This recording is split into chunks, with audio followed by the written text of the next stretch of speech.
ഭയപ്പെടേണ്ട വാഗ്ദത്തം. എബ്രായർക്ക് എഴുതിയ ലേഖനം 4-ാം അധ്യായം 1-ാം വാക്യം. സാധാരണയായി വാഗ്ദത്തം കേൾക്കുമ്പോൾ സന്തോഷമുണ്ടാകും. എന്നാൽ ഇവിടെ ദൈവം പറയുന്നു, ഭയപ്പെടുക.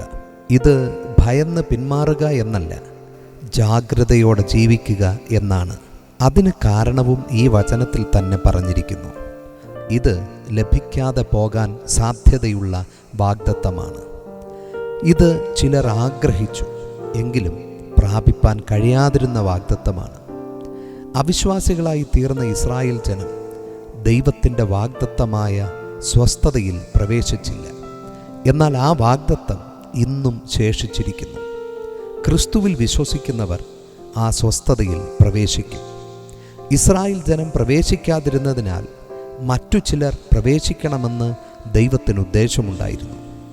അതിനാൽ വാഗ്ദത്തത്തിന് വേറൊരു സമയം ദൈവം നിശ്ചയിച്ചു. ഇസ്രായേൽ ജനത്തിന് സംഭവിച്ചതുപോലെ നമുക്ക് വരാതിരിപ്പാൻ നാം ഭയത്തോടെ ഈ ഭൂമിയിൽ ജീവിക്കണം.